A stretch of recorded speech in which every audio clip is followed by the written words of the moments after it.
There we go. Hey, Marty. I think we're going.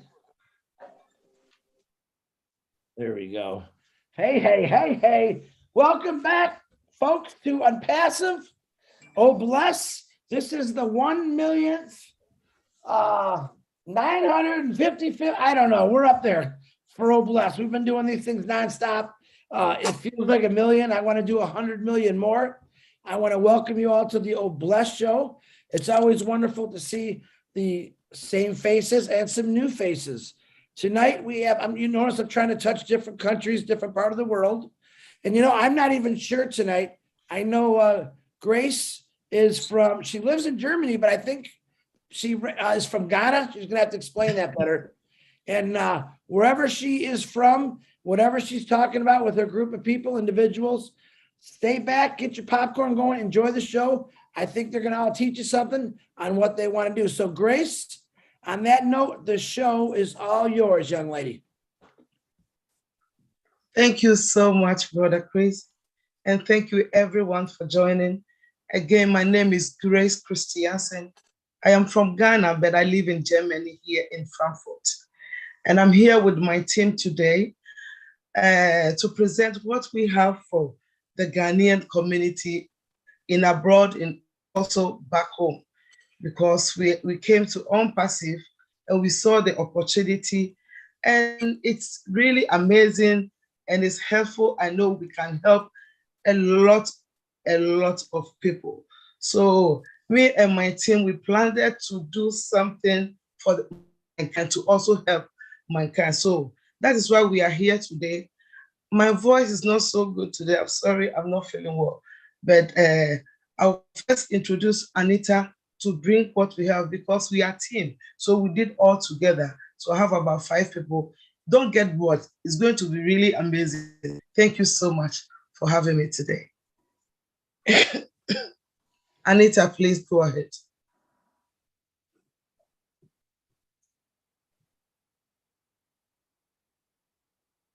Anita, unmute yourself, please.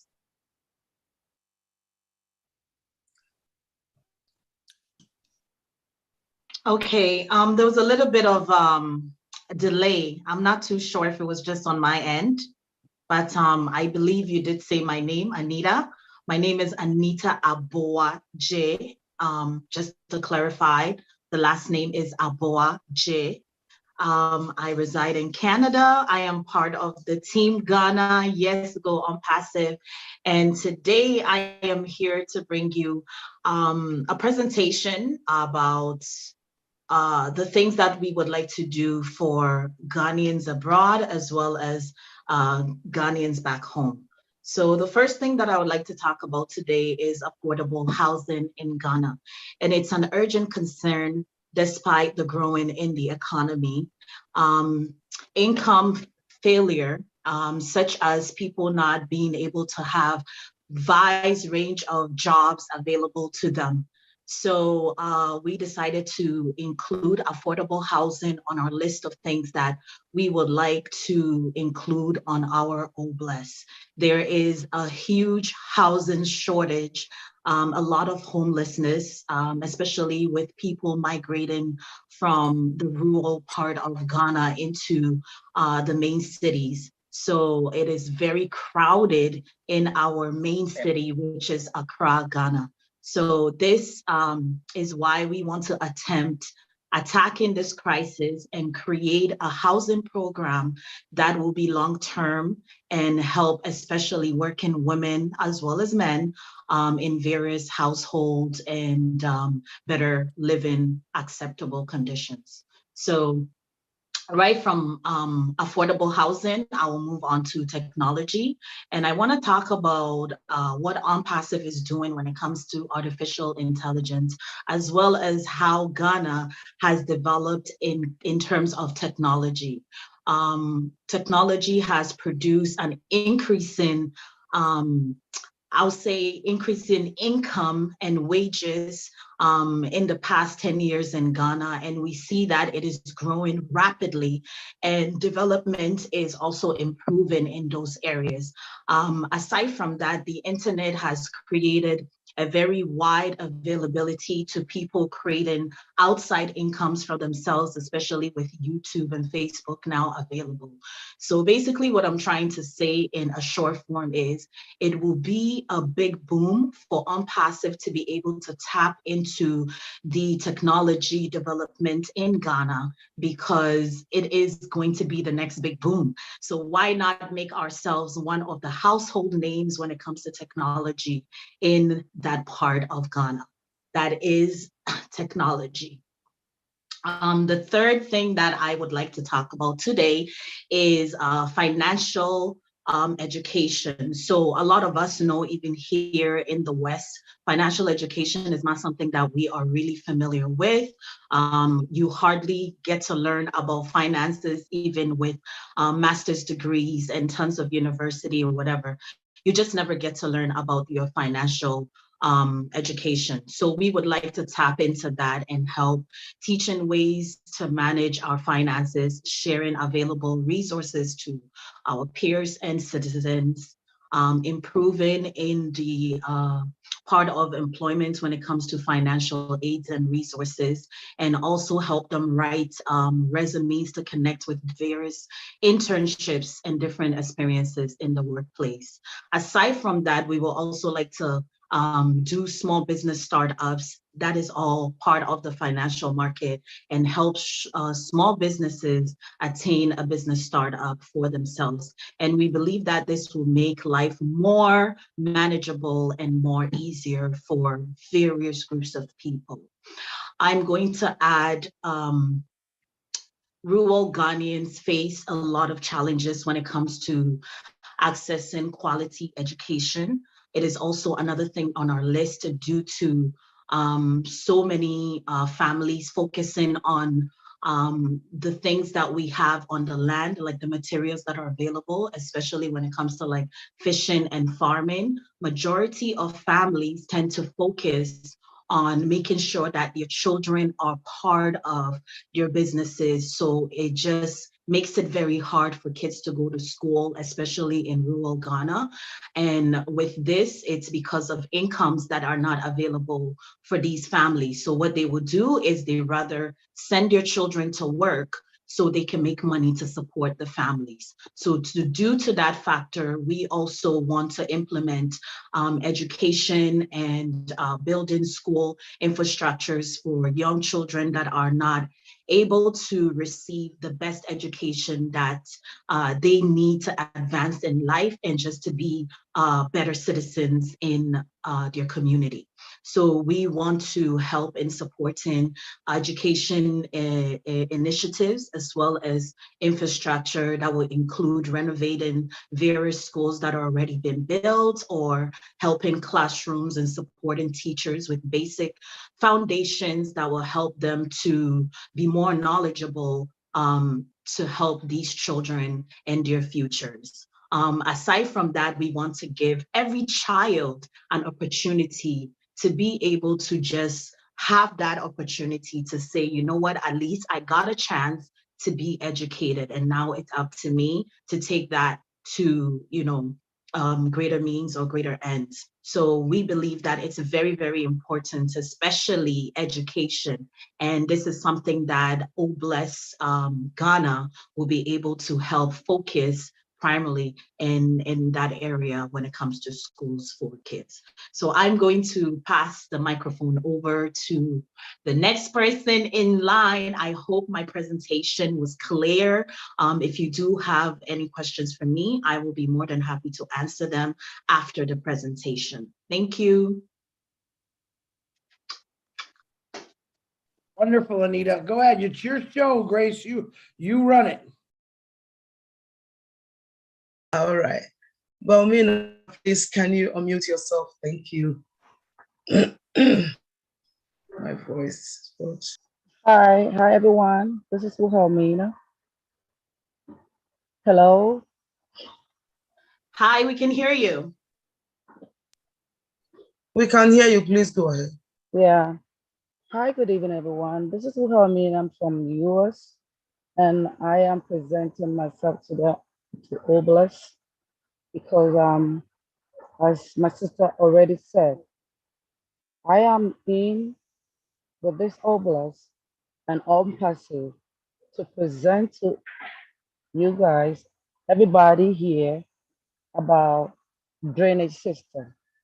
The drainage system in Ghana is very, very poor. It happens, it goes up and it comes back. In a way that when it's rain, we all know when it rains everywhere, sometimes it flooded. But our drainage system is not that good. So we will help out by giving us a good drainage system so that at least when it rains, it will not flood too much to people's homes. People die from it and bring diseases also. At the same time, we are presenting ourselves to help Ghana bring a good. Can you guys hear me? I think I don't know. Hello. Yeah, we can hear you. Okay. Agriculture and farming project. Agriculture. When it comes in terms of agriculture, we have a good soil, but planting and food agriculture problem is a little problem to Ghana because we don't have a good place to store the food. So we lose a lot of fresh food, go waste. So we are planning, if we all bless, help us go throughout. We are planning to help store good food for good people, especially with the health system, for the schools and everybody to get good food to eat. Especially when it comes to good food, when you do good food and you plant good food, the soil and everything is rich in Ghana to produce good food. That the place that we have to store it is a problem. So we want to tackle on that too. And at the same time, we are really thinking about another big project that we want to do when it comes to Ghana, bringing people together with the innovative ideas. People have a lot of ideas in Ghana, but bringing them together so that they can bring it out is a problem because of a poverty rate that we have.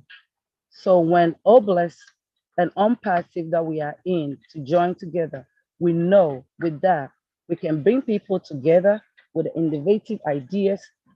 And it's not like it's going to be only in Ghana, it's going to bless the whole world too. Because if your people have a good ideas, and education wise also comes in when you have a good ideas, you can bring it out and share it. You cannot keep it to yourself because Oblast is not keeping it to everybody to himself. That's why ONPASSIVE is here. So we are going to bless everybody with a good ideas also. Who have a good ideas to bring it on board and we bring it out. And our next one is to okay, I already see where to start with. Yes, to improve our projects going on in Ghana. A lot of project goes on in Ghana that is not really improvement. So with ONPASSIVE and Oblast, I know we're gonna bring it out for people to help people also to improve the ideas and the project that they have. This is what I have to offer. Any question if you ask, and I'll answer you later. Thank you.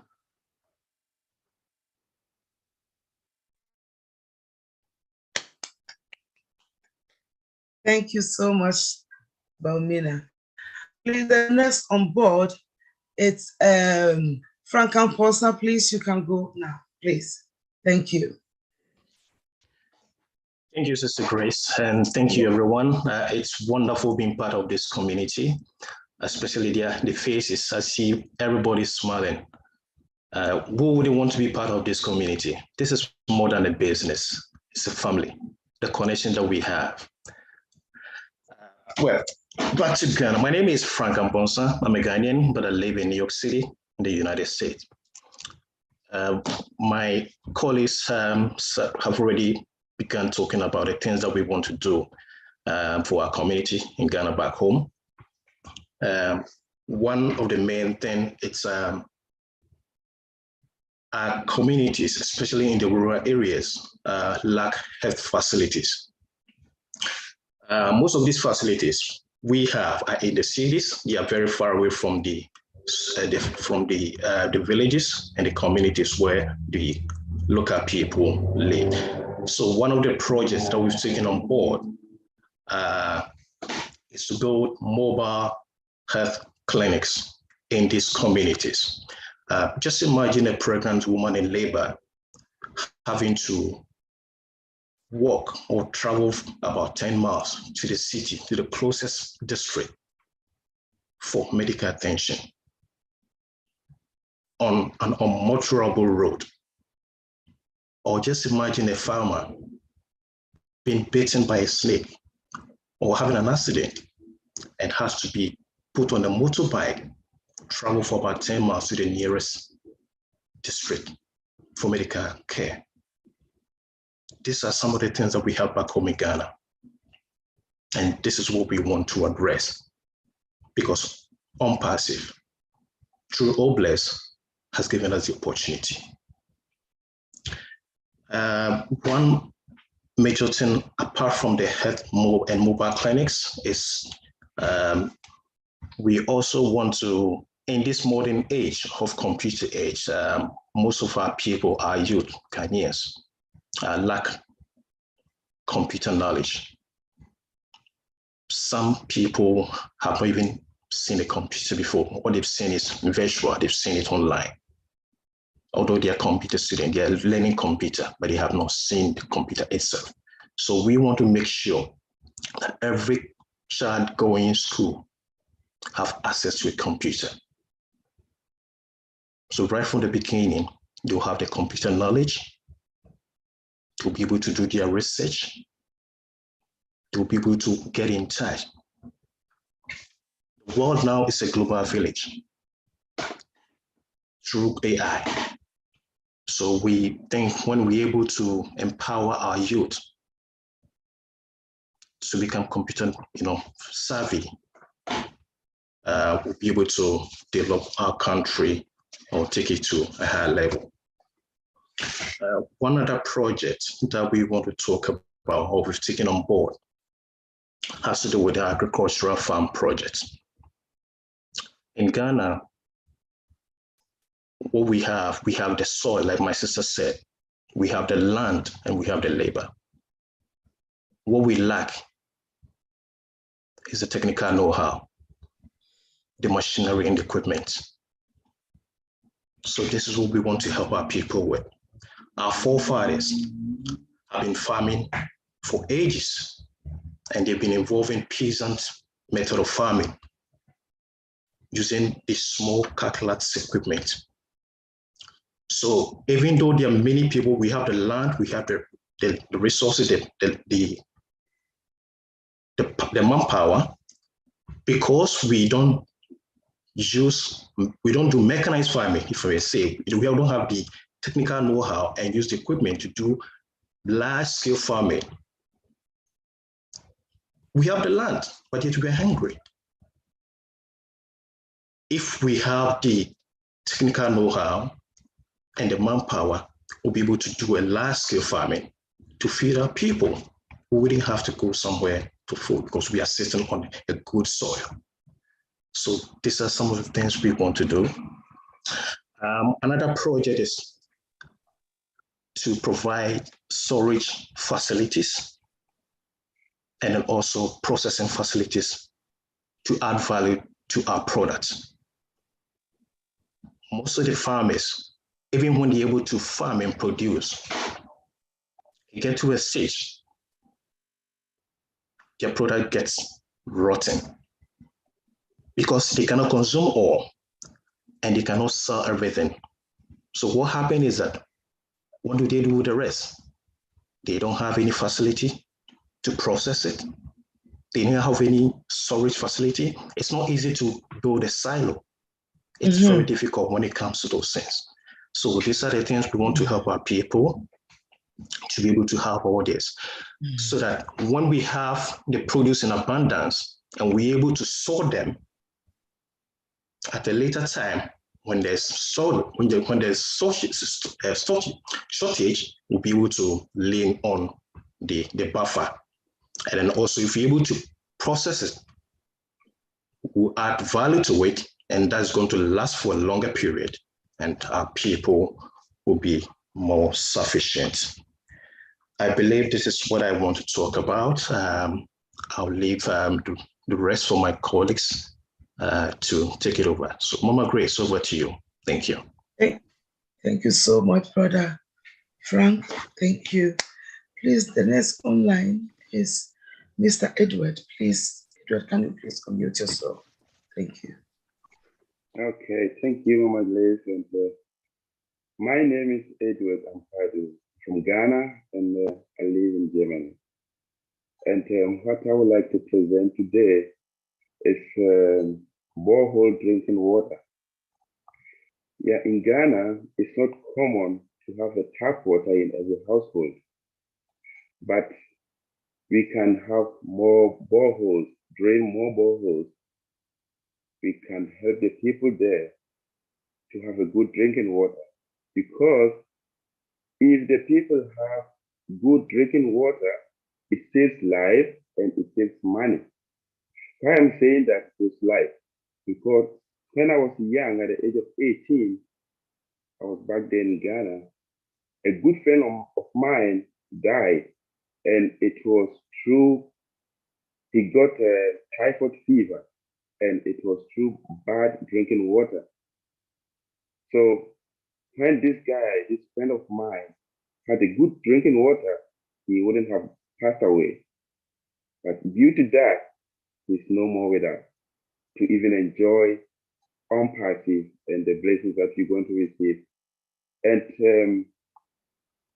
can also save money, because when you don't drink good water, you get sick, and the little money that the people have, we have to use that money to buy medicine. So we would like to help the people if even started. And I remember the first time I helped my mom, and also the second time with my mother-in-law, the areas where they were living, for them to have a borehole, to have a drinking water, those areas, those people around that area, they were so happy to have the water in there to drink. I personally grew up in the village, and to have the water to drink, we have to wake up early in the morning to walk, let's say, sometimes during the dry season, you have to walk 2 miles or even more to fetch water for the family. Why? Because we don't have the access to good drinking water. We have to walk to the riverside, and during the dry season, those rivers get dried, and it becomes a problem. So providing good drinking water by drilling more boreholes is what we wanted to do, and we started. And it also saves money, as I said, because you will not use the money to go to the hospital. And also, one thing that you also want to say about borehole drinking water, in Ghana, everywhere that you drill, you have the water. There are some areas you just have to drill 20 meters, even less, the water will start coming. So all what we need is to drill, and in some areas where there is no electricity, we can use the manual pump on the boreholes so that we can have water to drink. Where we can use pumps so that we can pump the water and have good drinking water. And also, secondly, what I would like to talk about is electricity or solar or any technology that will be helpful and less costly for the people back home. Because, as I said, when I was young, I grew up in the village, and when you come from school in the evening, you want to do your homework, but there is no light at home. And the little money that your parents have, you buy kerosene to light the lamp. but your mom or your dad will tell you, please put it off because we are going to use this kerosene for the next 2, 3, 4 days. And you want to stay with it to do your homework. You cannot learn. So you have to put off the light, the lamp that you have. So electricity, solar, or any technology, and I know with ONPASSIVE, there's something better coming out. There will be a way, and I know I'm 100% sure with ONPASSIVE, we can have a way to help the people to have electricity with less cost. And if those in the rural areas have electricity, it can also save life and save money. So these two things, it's on our heart, it's on my heart, and we want to help because I didn't have it when I was young. And when I grew up, when I left the village, I see how good it is to have a good drinking water and how good it is to have electricity to do your daily things. So here is what I want to present. And if you have any questions, please feel free to ask me and I will be so happy to answer you. Thank you. Mama Grace, please take it from there. Thank you so much, brother. Thank you for your voice. The last but not the least, I have here our sister, is it Wamina? No, I don't. Just a minute, please. Yeah. Please, can you raise up your hand and come on, please?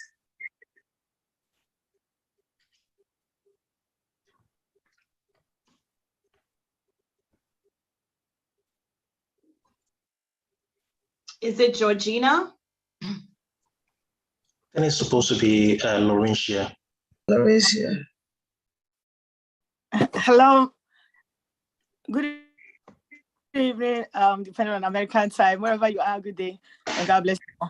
Thank you for having me on the program. My name is Lauren Shetukwe, and I reside in New York City, US to be specific. And my topic is on prison and then the roles of Ghana.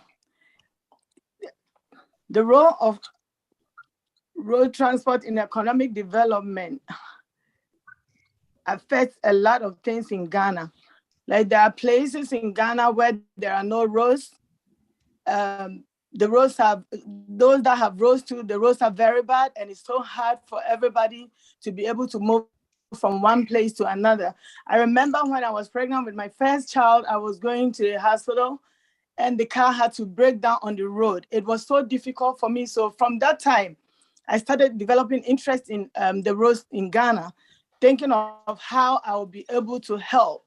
So when I heard about ONPASSIVE, the very thing that gingered me or encouraged me to be part of it was the Old Bless, which helps to help the poor and needy and to eradicate so many things in the society. So I thought about the roads. Like, let's say a place from here to Maryland will take you about 3 to 4 hours, but in Ghana, it can take you like 16 hours. There was a time even when there was a car traveling from Accra to Kumasi, and on the road, it had rained that day. It was still raining by then. A friend had called me to say something to me. Immediately, he stopped to talk to me. The bridge in front of him collapsed. This was a scary situation. So I think the roads in Ghana needs to be developed to prevent accidents and then to help the farmers to be able to transport their goods from the rural areas from the villages to the rural areas so that they can also be making money. Like my brothers and sisters said in their earlier messages, we realize that the farmers produce, but their products are not able to get to the right people for them to make money. So at the end of the day, the loans that they collect from the banks and other places becomes wasted. They are not able to repay their money due to the lack of transportation from one place to another. So if all blessed come like happen to be launched, my prayer is that we will think about the roads in Ghana to help the rural area and the villages to be able to send their stuff to the cities in order for them also to make a little money out of it. And then secondly, I realized that even when people have to go to work, and the roads are not good. It takes longer time for them to be able to move from their houses to the job places in order to be efficient. Sometimes the stress of being on the roadside, the road being bad, making the car slow and other things makes it hard for them to get to their destinations on time. So these are some of the things that I really want us to look into. And then looking at development, whenever the roads are bad, it affects development also. There are places that the cars cannot go and come back in the same day, because when one car leaves, because of the bad road, another car can come to the village or something. So it has to take like 24 hours before another car can move. And these are some of the things that affect the people of Ghana. So it's my prayer that the board will look into it and then be supportive when it comes to developing the streets of Ghana. And then when it comes to like, give me 1 minute. When it comes to like the infrastructure situation, improving physical accessibility and all other things are also a problem. This transportation system prevents the enhancement of mobility, and it doesn't improve any welfare. But once the roads are developed, there will be improvement in welfare, there will be improvement in mobility, and there will be improvement in development, and production will also increase. And then I want to talk about the prison system also. The prison system in Ghana is so bad, it's so terrible. Some people are in prison not because of what they did. Some have been accused of wrong stuff, but they are in the prison. But this situation whereby they put all of them together and then punish them in a way that tortures them and then give them mental problems because of the way they are packed in one room. Like in one single room, you can have like thousands of people sleeping. Like you can't even turn, you cannot move, you cannot do anything. They use the bathroom in the place where they sleep. They eat where they sleep. They do everything at where they sleep. And it becomes very difficult. They are not being taught on what they can do to prevent them from doing bad things, but rather they take them as punishment and punish them uncontrollably, giving them slaps and punishing them from not giving them food. Sometimes they go without taking even a bath. They don't train them on what to do in order for them to be able to develop themselves, to go out there and to become a better person. And this becomes like a torture on their brains, and it affects them when they come out. I know one person who was very innocent about the situation that he was taken into prison for. But at the end of the day, when he came out, he became mentally retarded. He wasn't able to function again. At the long run, this person died. And after he died, they realized that whatever accusation that they had on him wasn't what he did. So I think we have to come up with something good that will help the prisoners to get a little training so that when they come out, they'll be able to be a better person or people, and then be able to do something like train them to be able to write their GEDs, go to school, even in the prison, a little education here and there, like carpentry, sewing, or farming or something, that they'll be able to have something when they come out. So these are some of the things that I looked into. The prison system is very bad. They don't have bathrooms, they don't have good food, they don't have proper care, and the structure there is terrible. Everything smells in there, and like they get whenever there's a pandemic like this COVID, everybody in the prison will not be able to survive due to the way they are being handled and the way everything is crowded around them. So I think we have to do something to develop the prison system in order for them to come out as successful people, in order for them to know that they can do something better for themselves without going to jail again. Thank you. Thank you so much, Sister Laurentia. Friends, this is what we are going through in Ghana, and it's my heart desire. Actually, some of us are already doing this project already, but as soon as we learn to the public, we have teamed up for our own self. What Ash Mofari is going to bless us with, we're going to use that one also to bless our nation, Ghana. I can't talk so much. Anytime I talk about this, I'm so sad. Thank you. Pastor Chris, can you please? Well, Grace, I definitely see the emotions right now in you. I also heard the emotions of, I'm going to say your family working for Ghana. And this is why we're doing this, to not only bring awareness to every part of the world, but the people that want to help their countries. You guys and gals pretty much covered every point there was. And if anyone, I commend all of you because it was excellent. And Grace, I hope you feel better. Julie is going to send you something somehow. Julie, what were you going to send to her, email or? It's a video. It's less than 1 minute, wherever is convenient for her, because For her health, right? yeah, just the home remedy, Grace. So Everyone that's taken this, Grace, from Julie has seemed to miraculously got better. Ask Daryl Cook. He sounded like a frog with one lung, and an hour later, a couple hours later, he drank the stuff. He sounded like Michael Jackson singing in a concert. So it does work. Hey, Julie, you can send me through my email, please. Thank you. You're welcome. All right. Now, as you can see, we have problems in Ghana. Almost kind of sounds like PNG. Bad roads, poor roads, vehicles. And was it, I can't remember if it was Edward or Frank. Frank said, we could do all this. We just need a little bit of help. We need some resources. We need some funding. But same with PNG said it. I love that. Frank says, we could do this.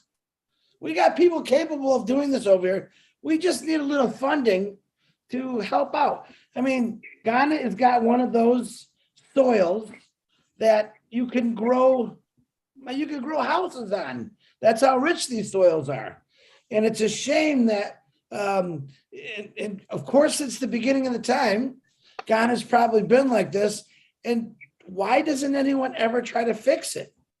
I'm listening to Frank's voice and what he was saying. And we just need a little bit of resources, guys. That's it. Well, Frank, I believe ONPASSIVE is definitely going to come in there and get you those resources. I think that, once we launch and once we really see what happens, which I think is going to be great, we're going to have a lot of help for a lot of different people for those situations. And to be honest, the things that you guys are bringing up are really not that, it's not something that you got to really think about. It's just a little bit of engineering, get the money to the right place, get the materials, and you're all set. The people are there. Like you said, oh, look at this. Mr. Mike Ellis has his hand up. Mike, you want to unmute yourself and go ahead, buddy? Yeah, I do, Chris. I was just going to listen to this webinar and listening to you all talk about Ghana. ONPASSIVE is going to be able to do a lot for Ghana. A lot of the problems that I'm hearing, they're really not a big deal. They're very, very easy to solve. I think the biggest problem in Ghana, in many countries throughout the world, it really is education. If you have an educated population, and you all mentioned this, everything else works better. When you have people that come in who are educated and can tackle these problems, money is an afterthought. There's enough wealth in the world to take care of every problem that you have. But when you talk about a population that can't be educated, we come to ONPASSIVE.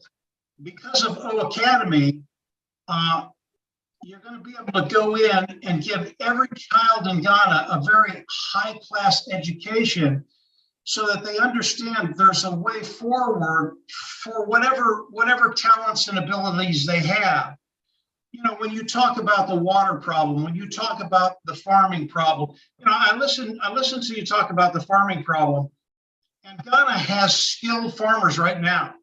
I mean, you guys know how to farm and do it really, really well. It's just a matter of getting the equipment out there that can do some of the hard labor that you're doing manually right now. So there are a lot of issues in Ghana right now that ONPASSIVE can absolutely help you with.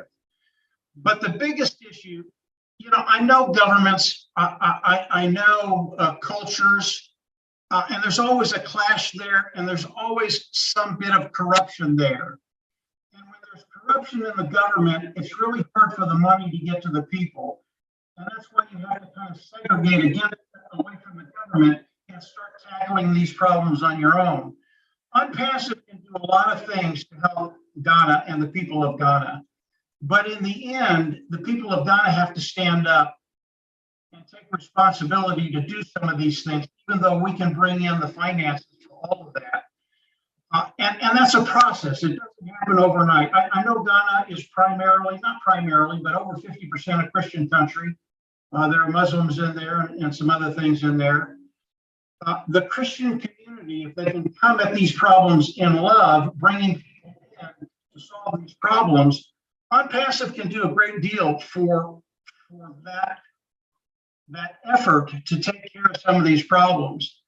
Some of them are political. They just are. When you talk about the prison, that's a political thing. And in order to change that, you have to change the politics and get people who want to serve the people of Ghana. Now, I'm sure there are politicians there that are like that. They want to serve. But those are longer term problems that as you come in and start educating the children with O Academy, along with everything else ONPASSIVE can do, can turn Ghana around. I've never been to that part of the world. I've never been to Africa. I know that continent is probably one of the richest continents in the world, literally filled with natural resources. And yet, it just hasn't happened yet. I think ONPASSIVE can get us moving in the right direction to not only help Ghana, but to help, like Chris said, a lot of other countries that have some of the similar problems, and get them on the right direction, bring in resources that they can use. But it's Ghanaians that have to use this money in the right way. Yeah, we can bring in consultants. Yeah, we can bring in people that can drill wells. Yeah, we can bring in people that can build roads. But it's so much better if Ghanaians can do that for themselves. And you can. I already know that. People around the world are so smart, and when you give them the resources to start taking care of some of these problems, they get taken care of very, very quickly. I listened to the gentleman that talked about wells that are 60 feet deep or so, 20 meters deep, 60 foot. That's a piece of cake, guys. It's an absolute piece of cake. I've been doing that my whole life. I know what it takes to drill a well. It's nothing. You're going to do that in about 3 hours. It's just having the equipment, and then having someone in Ghana who can operate that equipment and go from village to village to village, from town to town to town, wherever you need to go. Taking care of the water problem, it's a piece of cake. Absolutely is. And again, with ONPASSIVE, those resources can be put into Ghana to take care of that by Ghanaians. I hope I said that right, guys. I don't know if I'm saying that right or not. But yeah, a lot of the problems that you have can be taken care of very, very quickly. It's just not a problem with the resources. Other problems, they're cultural, they're political. Those take a little time to iron out. And I'm not telling you all something you don't know. You already know this. But I think it can be done. You all have great hearts to try and help the people of Ghana. That's a great start. You come at it with love. You unite people. And as you do that throughout the country, really, really good things can happen. I just had to come on and talk a little bit about it, Chris. There's a lot that we can do in ONPASSIVE, but you have to do a lot yourself in Ghana. The people of Ghana have to take responsibility, and especially for the kids. Take care of the kids, educate the kids. We have a way to do that, and it's very, very inexpensive. And if we can do that over a generation, now Ghana becomes a powerhouse in that part of the world because the population is educated. They know what to do. They know how to do it. And as that happens throughout the country, it's a beautiful thing to watch. So hopefully I made some sense, guys. I had to come on and say something. You all talk with such passion, and there is hope out there. ONPASSIVE is one of those things that can help you, but it's more than that. It's more than that. It really is uniting people, bringing them together, and starting to move in the same direction. So it probably didn't help today, but ONPASSIVE in the future will put together resources. That's not a problem for ONPASSIVE, believe me. And then the real work starts. So hopefully that made sense. Go ahead, Chris. Absolutely, Mike. Very good. Thank you for speaking, Mike. Mike, just to let you know, your microphone was going in, and we can hear you, but it was like you were running up to the camera and running back to the back of the room. That's what it sounded like to me. I don't know if anyone else heard that. Yeah, now it's perfect. Yeah, now, and I didn't want to. You were No, with you should have authority. I didn't want to interrupt you. Well, you should have interrupted, but I don't even know if they understood what I said. No, I think everyone give me a thumbs up if you understood what Mike was saying, because you were clear, but it sounded like you were running around like in circles, like driving by in the car. Hello, my name is Mike Ellison. That's what it sounded like. I had the wrong mic plugged in. Sorry, guys. You're good. Well, I can go through that again, but I'm not sure I can remember all of it. Here, I'll tell you what you said.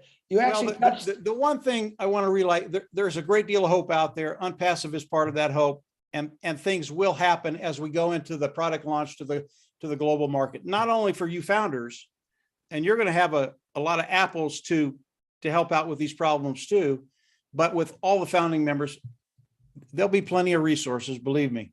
Go ahead, Chris. Sorry. One thing they did touch on, every one of you touched on, especially the ladies, about what Mike talked about, is teaching the younger generation.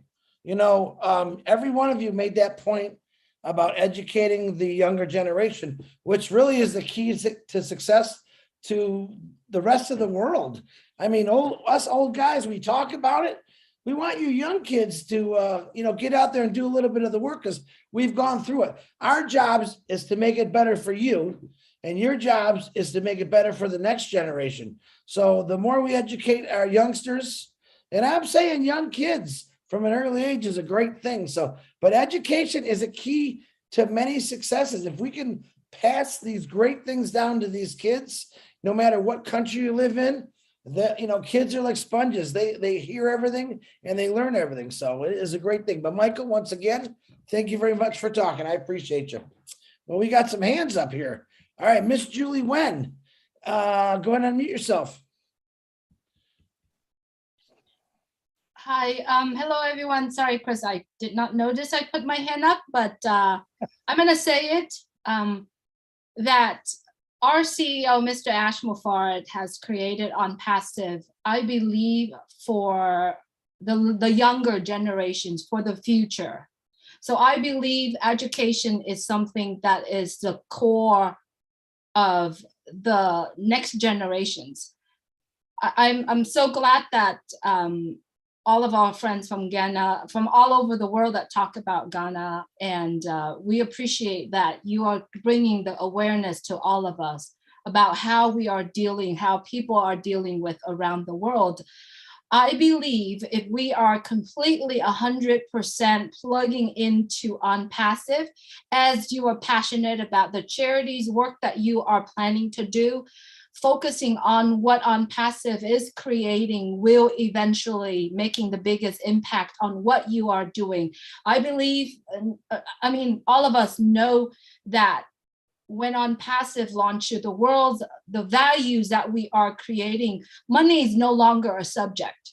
It's how many people that we are all influenced to take part of your projects, to take part of what you are doing. I believe highly that ONPASSIVE, the Academy, all of the products will help with all the projects that we are putting it out. It is now time for us to focusing on bringing that awareness. And thank you, Chris, for bringing all the guests, that bringing up awareness, not only in the US, not only in Europe, but everywhere around the world. But speaking in terms of that will help us, all of us, aware of some of the projects and some of the issues that are happening around the world. And once ONPASSIVE launch, I believe the people in ONPASSIVE will make the biggest impact around the world. And so let's just do this together. I mean, you know, the people from Ghana will be able to help, and the people that coming from Ghana, or myself coming from Vietnam, will go back and help our own country, as well as what Mike just said.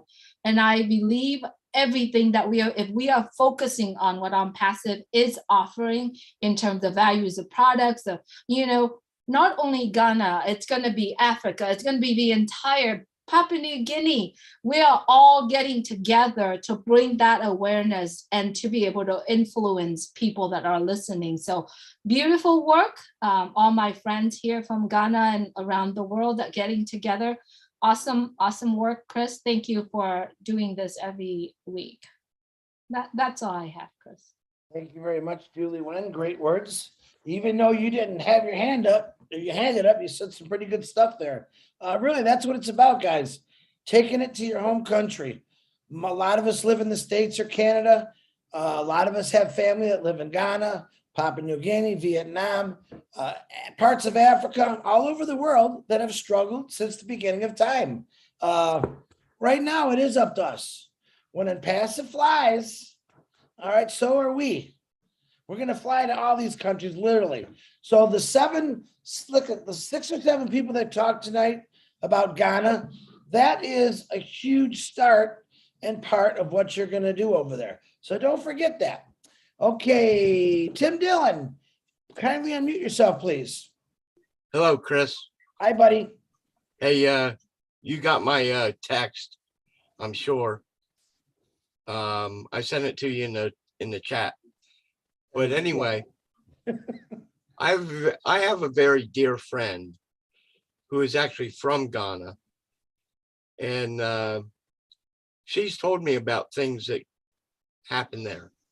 And hearing these people confirms what she told me.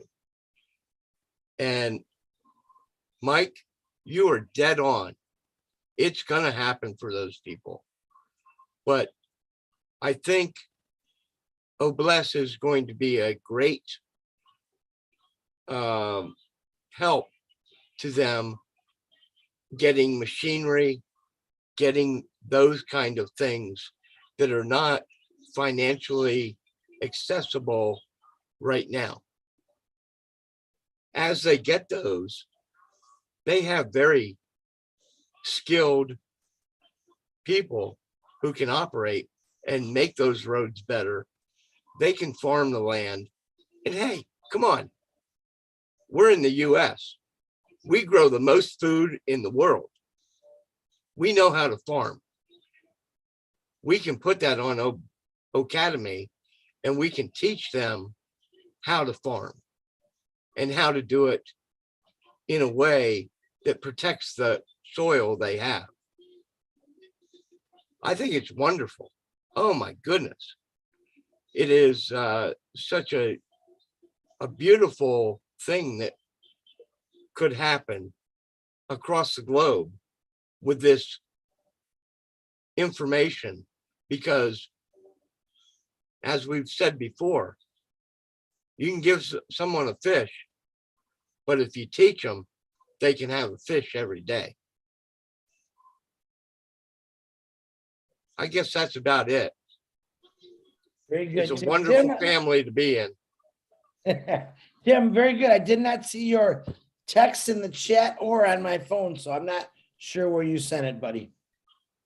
Well, I put it right here on the chat. All right, I'll keep digging.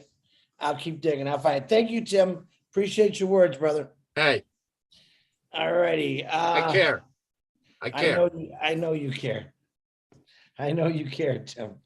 All right, Miss, here's another beautiful sister that I know cares. Gladys, can you please unmute yourself? Thank you so much, Brother Chris. Good evening, everyone. And thank you to the Ghanaian team, Sister Grace and your team. The issues that you share tonight are issues that we share across Africa. And how beautiful that you have a plan, you have a vision. And this is what ONPASSIVE is. It gives us the ability to dream big. When you dream to tackle issues from all aspects, that's a big dream. You could not really be confident of achieving it before, but because of OBLESS, you are confident. And as Brother Chris has said, when ONPASSIVE flies, we want to fly together.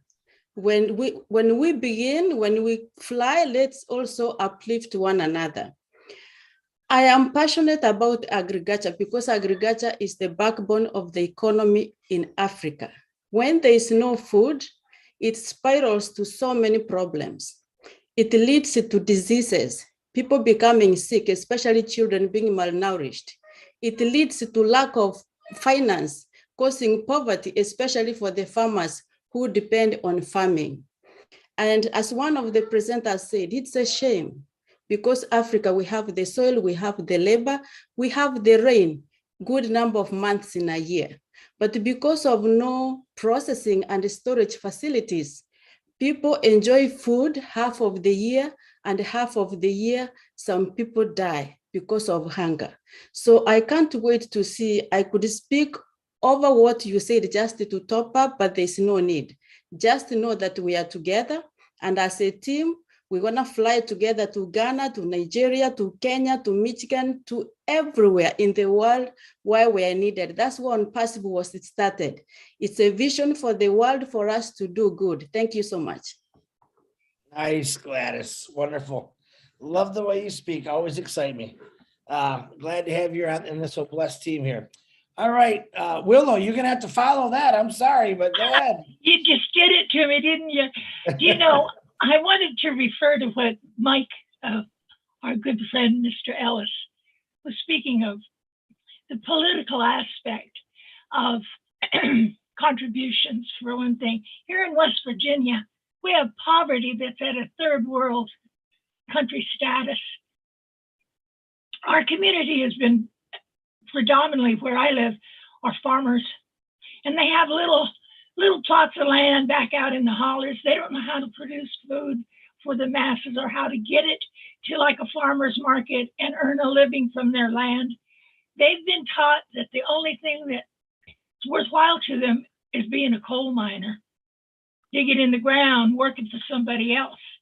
They literally threw up their hands and they're waiting for the government to swoop in and provide them with a coal mining job again, and it's not going to come back.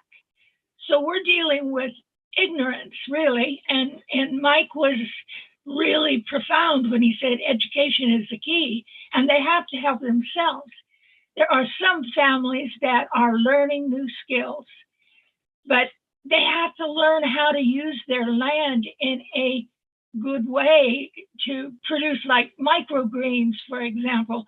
In some of the smaller areas of West Virginia, the cities are growing at such a rate, and the restaurants are paying high dollar for microgreens.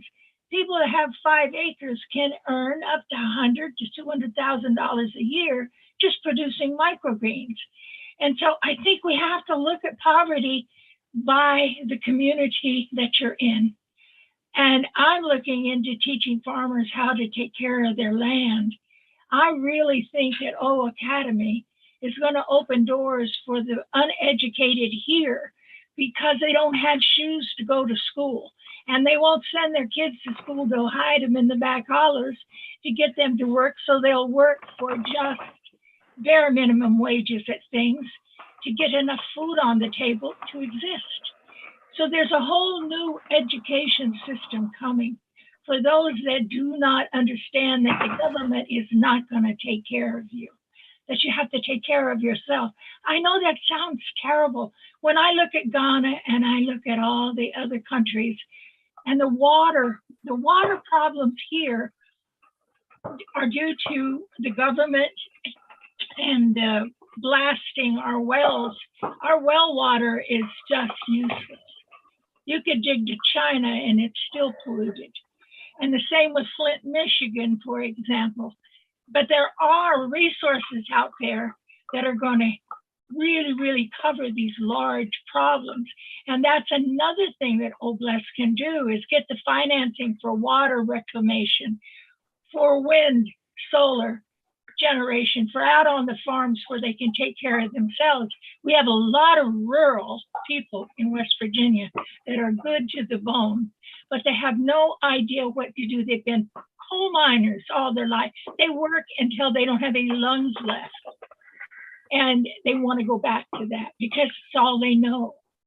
So there's a great deal to do for all of us, not only in other countries, but right here in the United States. The poverty is beyond belief.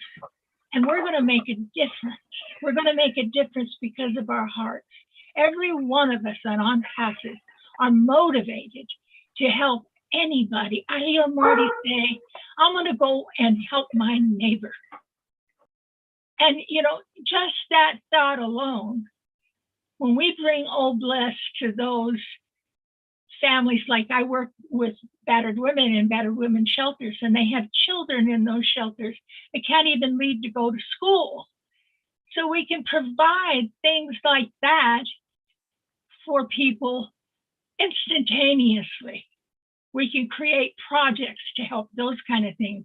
But the big problems that people have, like in Ghana and in some of the other countries, are things we all collectively have to work to help with. I don't think it can come from just internally the Ghanaian people themselves. I think they'll do it if they're given the support and supplies. I'm not indicating that Ghanaians can't do it. I'm saying they haven't been given the resources. But I think we have to look within our communities. Each and every one of us need to scope out where we can make a difference in our communities. I'm a farmer. I want to help farmers. I want to help them reclaim their land. They say, well, what can OBLES do for the farmers? Listen, we hire people to do our farming for us. We don't all go out there and dig in the dirt. We hire people. We have to hire. We employ people. Everything that ODESK provides for people that have large businesses will work for the farmers. And so there, you know, it's not just OBLES. It is all of the products that Ash has developed. It's going to change the world. It's going to change my world, I know. And I hope Julie isn't right. He didn't just do it for the young people. Those of us that got one foot in the grave, I want to have some fun here too. So I hope he's thinking about us a little bit, the Over the Hill gang. But Mr. Ellis, you're exactly right. Education is the key. And I'm a teacher in my heart. And I think that we can do great things with those people that want to develop themselves. We can use OBLES to help people rise up. And that's what I hope we all look at our own community one by one and get together, say, my community needs this, and then go out after it. Marty said it. Listen, go to the people that already got their hands on the problems, and then you'll find your insights for what you can do to get started. And then we can help Ghana and all of the other places also. And like the Bahamas, Daryl put it so nicely in one of the webinars that I went, I love that man. He's really he's a cracker. I would hire him in a heartbeat to run my business. But needless to say, I'm talking too much, but I want to say to Frank, he touched my heart tonight. I had to turn off the screen because I get all weepy when I see people that are so sincere and so honest in their heart to help someone else. So my hat's off to all of you from Ghana. You did an excellent job and you opened our eyes to the need, and that's important. So thank you. And thank you, Chris, for having me tonight, darling. Well, I love you for that. I love I like how you said Mike Ellis and the Over the Hill I wasn't including Mike in that. Mike's still young. Listen, I'm talking about us. I hope I'm as good a shape as Mike when I get to Me be too. 96 years old as he is, but I like that. Julie said no, not just for the kids, Willow, it's for everybody, especially us over the hill folks. So thank you very much, Willow. You're welcome. Thank you for having me. You honor me. But Willow, isn't it amazing? I mean, Mike Ellis, 96 years old, he looks really good, doesn't looking he? pretty damn good for his age, isn't he? Oh, I gotta mess with it once in a while. Sorry, Mike. I'm just having some fun. At 96, Chris, I don't forget anything. I got a lot of people that's been telling me that. I'm starting to get a little nervous here. Okay, and oh my goodness, Marty DeGarmo had his hand up. Marty, please unmute yourself. Let's hear what you got, brother. Yep, I wasn't going to talk either, just like Mike. Education, no doubt, is a big deal. It hurts my soul to see people on the same planet as me living in conditions that people in Ghana are living. The really sad part of Ghana is their natural resources are amazing. They have gold, they have diamonds, they have oil, they have lumber, timber, they have oil, they have everything you could imagine. The problem is 99% of the wealth is going to about 1/10 of 1%. And everybody else just crap on them. Now, I believe in education too, but I want to tell you something. And this was brought up many, many times. Willow brought it up again. If you get to the people that know, and I heard people here that know what needs to be done, and you give them the resources, let me tell you something that triggers from blessing somebody. It's contagious. And that little boy and that little girl in Ghana, when they look over and they see all these people working and things are getting better, and they see a blessing, they'll never, ever forget it. Ever. No matter what happens, they'll never, ever forget. And it's contagious. And there's a good chance as they get older, they'll do the same.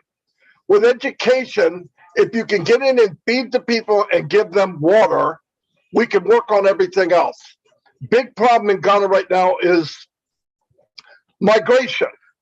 All the big industrial countries are pushing everybody to a poor country. They're getting overwhelmed by people migrating there that have nothing.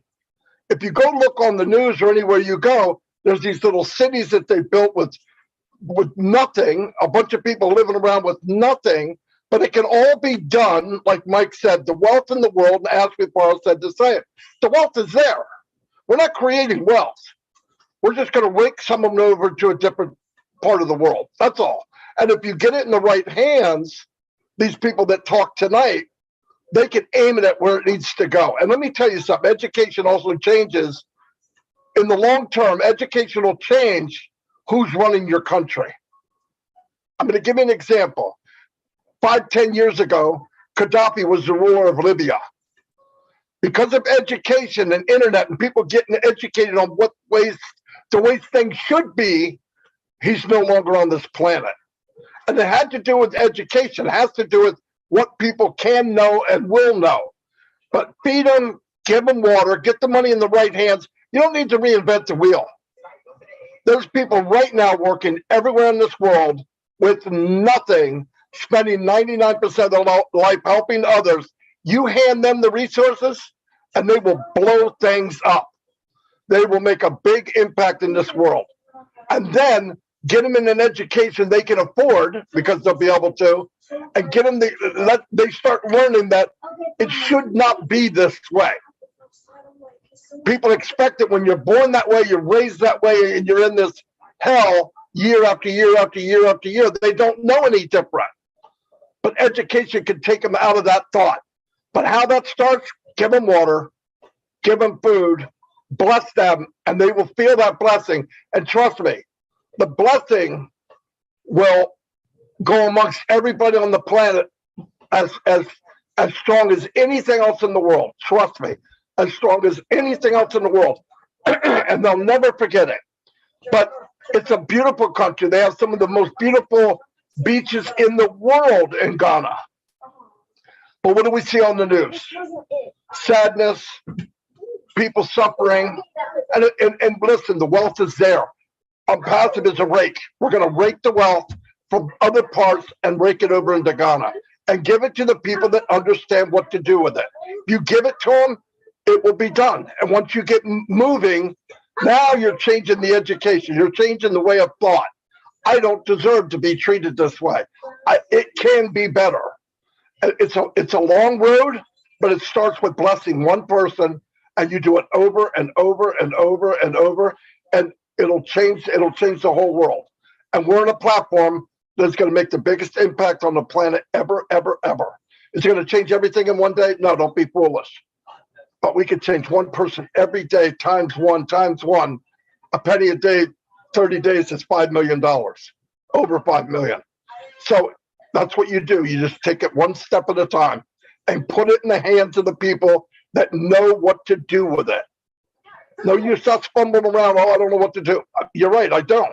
But there's people there that do. Give them the resources, and this thing will blow up. That's my personal opinion. That's all I got. Holy cow, who is this guy? Marty, great words, brother. I appreciate you for saying that. You always amaze me every time you say something. So thank you very much for speaking. Okan, please unmute yourself. You got to follow Marty. Boy, do I feel sorry for you. Thank you very much. Thank you, Chris. Thank you. God bless you. God bless everybody on the panel. I run a non-profit organization called Good Samaritan World Children Health Organization. And the happy thing that I know that will come out of this oblast, that I'm a great member, is because of the people that are members, the founders of this organization.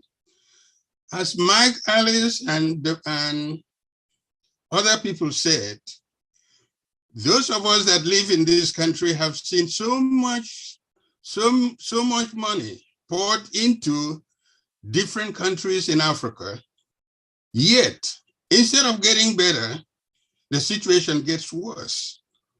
We, as in Oblast, we're not going to fall for that. We're not going to give fish to anybody. We're going to teach them how to fish. One of the missions of Good Samaritan, at present, 80,000 children die every week in Africa. 80,000. Go to UNICEF, you will see even more than that in some cases. 80,000 children die every week of preventable causes. One of our missions is to end that. And we're not going to end that by handing out things to people. We're going to end that with education. Working in a community, teaching them how to farm, helping them farm and produce so that people can eat. Because one of the major things that kill these children is malnutrition. Poor water system. Simple things of infection like typhoid and malaria. Since we started Good Samaritan, one community sent a letter to me to send them money for food. I told them, no, we don't send money for food. We will send people, we will pay people to clear the farm for you. We will get people to till the soil for you. And we will get people to apply fertilizer in the soil, and we will help you plant and produce. We don't send money to feed anybody, unless it is an emergency, of course. So what Mike has said is so perfect. That's why I'm very happy about Oblast, because there are so many people of us, so many of us that have had experience that if you just dump money on people, they're not going to do anything, and they're not going to, that money is not going to last them one day. And that's why the O Academy is going to help, because a lot of these people are going to learn how to farm. They're going to learn how to make simple things themselves and help themselves. That's where we come in as an organization operating in Africa. That's where we come in to help them start up their own business, use their knowledge to produce. This is where we're going with Obless. Obless is not a handover thing or giving things to people. There was a time a shipload of rice was sent to some country in Africa. The president of that country took the whole shipload and sell it. We're not going to fall into that trap as Obless. No. So that is what I have to say. Thank you very much for giving me the opportunity.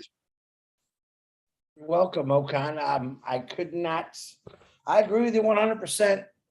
You know, the sad thing is we see all these, when I used to watch TV, the ads would come on and they would show little kids in Africa that are bloated or with a real sad face, flies flying on them. They're starving, they're hungry. And I've watched these for many, many years in my life. And I'm thinking all those years, all those up, $19 a month will feed, 20 kids. Exactly. And then I hear what you're saying that, yep, food found in a warehouse, not even close to where it was supposed to go, rotting away. And the people that started the foundation turned it into a business and they turned it into, hey, they got what they want. Let's take the money and go. You're right. That's not going to be impassive. We're going to have a lot better organization. All right. We're not just going to give people money and say, hey, there you go. Mike touched on a lot of good points. Again, education. We don't just say, hey, we'll say Sydney in Australia, I'm sending you $2 million to rebuild that city. No, that's not how it's going to work. I'm not going to say, oh God, I'm sending you $2 million to help fix these people that are so corrupt over there. All right. I probably could send Okan $2 million because just by how I trust his voice, I was talking, but you know what we're talking about. Enough's enough. We have a company right now. We have regular people. We're not millionaires and billionaires yet. Okay. And I say that with the quote signs coming up there. We are responsible for our own destinies. But why can't we be responsible to change people's destinies that are a lot younger us and cultures and everything like that? So Okan, you brought up some great points. You know what I want to see? I want to get rid of all these little commercials of these little children. They look hungry and their flies are on their face. How about we put the kids that they were supposed to save with the $19 a month and say, look at these kids in school. They got books. They got food. They don't show you that because you know why? They don't get that out of the $19.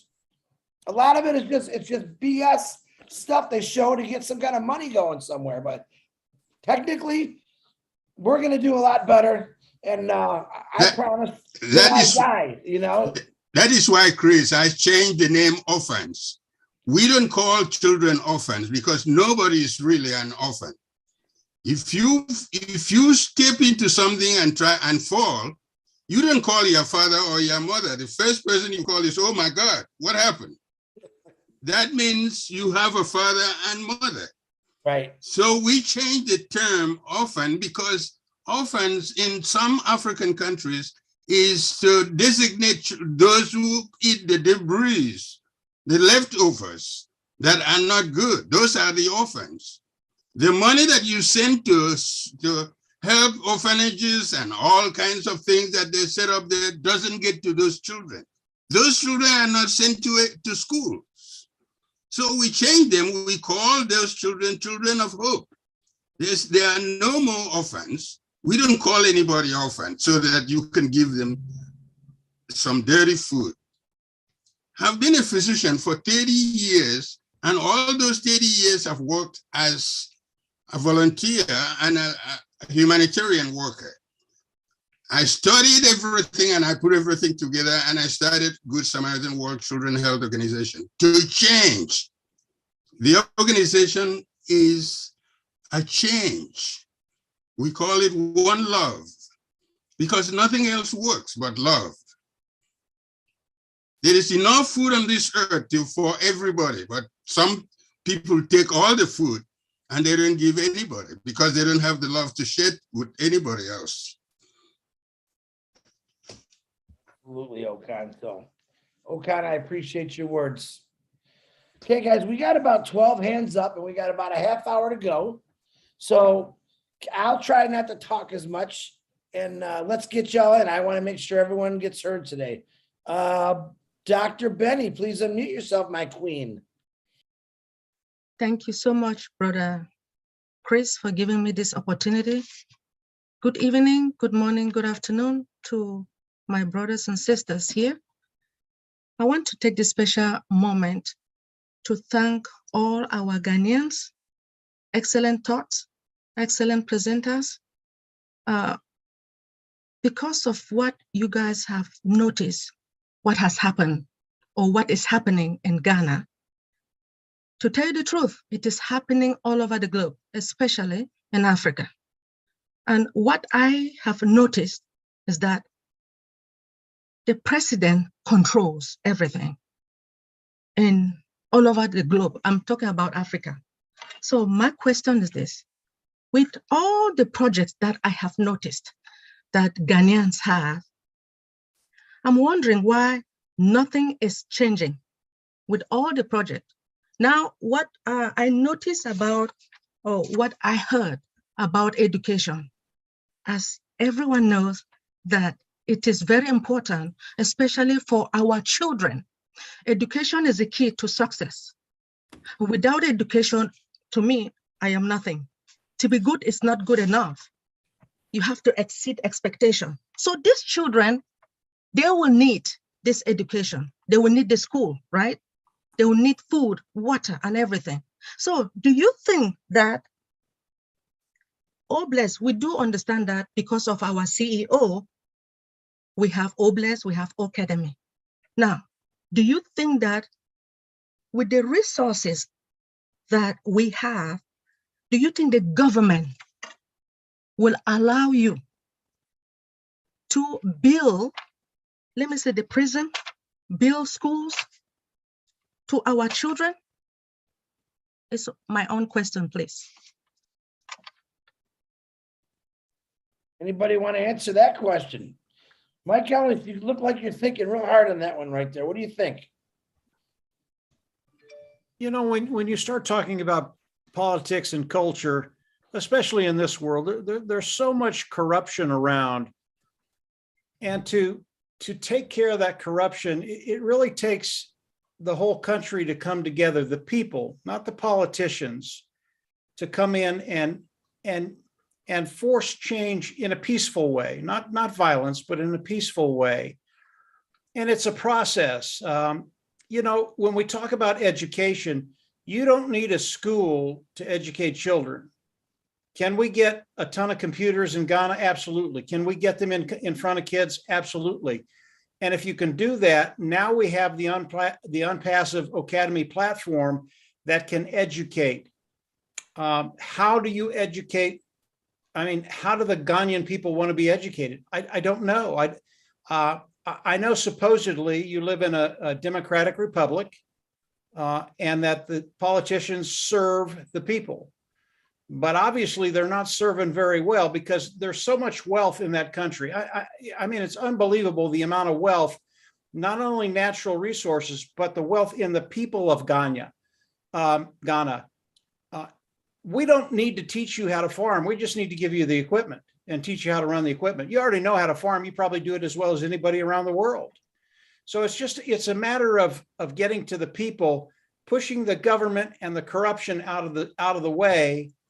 And then as you educate the population, giving them a way forward politically to change the politics of that country. It's a really, really hard thing to do. I mean, Ash talks about this all the time, that there is a ton of corruption around the world in every country. It doesn't matter where you're at. I believe today that is changing. People are seeing what's happening and they don't like it. and things are changing to actually put the power back in the people's hands and not in government's hands. So it's a process. I think we can help out with feeding, like Marty said, with feeding, giving them water, making sure that you have enough to eat and you have enough to drink. And then from there, education, it will push this, it'll push the society forward, but it's a process. It's not something that can happen overnight. Unfortunately, I wish it could. I wish you could snap your fingers and if there was no corruption, there's enough money in Ghana right now to do everything that you've talked about, everything. And then you add ONPASSIVE to that, there's more than enough. So it's a difficult topic. It's a difficult problem, but I believe with all the brain power that we have here, that you have in Ghana, there is a way forward to take care of a lot of these problems. Whether it takes a couple of years or it takes a generation, I don't know. I hope it takes a couple of years rather than a generation. And I know that can happen, but it really does take changing hearts. Those individuals that are supposed to serve should serve the people and not their own devices. So it's a tough question, Doctor. It really is. Thank you so much. One more thing. I know that we are Africans, right? To tell the truth, I would like to work with all the Africans. I want to, because what I have noticed a lot of things, wrong stuff. I want to control the money to make sure that the money goes to the right direction. If you guys would give me that chance. Thank you. Dr. Benny, that's a whole nother I don't play. discussion. I will keep that in mind. That's going to be up to how Ashbafar, how he's designed Noblesse. And boy, let me tell you something.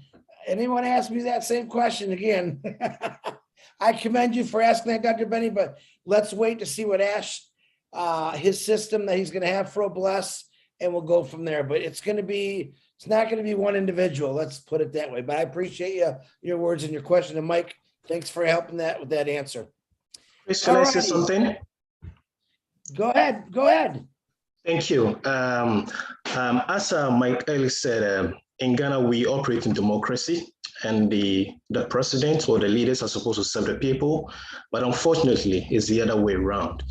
Now, there are a lot of things that we don't need the permission of the government to do, but there are certain things that you need because they are sort of a bureaucracy. But I believe what ONPASSIVE is going to give us is they're going to give us the opportunity, the power to do whatever we want to do. We will not need the permission of the government or the leaders. Instead, they will be coming to us. That's what I believe at the end of the day. That's what's going to happen. So if we have the resources, we can do whatever we want. If we have a problem with our road in our community, we can build it because we have the resources. And we will not need the permission of the government to do that. And that's my thought. Thank you. Very good, Frank. Frank, I see a gem, Frank. Marty, you copy that one? I got it. Frank don't talk much, but when he does, it's pretty powerful. Yeah, he's quiet, but he's got a lot in there. Yeah, you quiet ones are really starting to come out. We're loving that. So, all right, let's see. Dr. Benny, thank you for the question. Mike and Frank, appreciate your answers.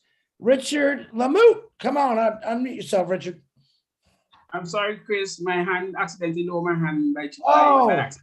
There you, Albert. Richard, go grow a beard. I'll be back to you. Albert, I apologize. I didn't see you. I was wondering you disappeared. Go ahead, Albert. A pleasant good evening, good morning, good night to one and all. Thank you for this opportunity, Chris. Thank you, Marty. I just want to bring a slightly different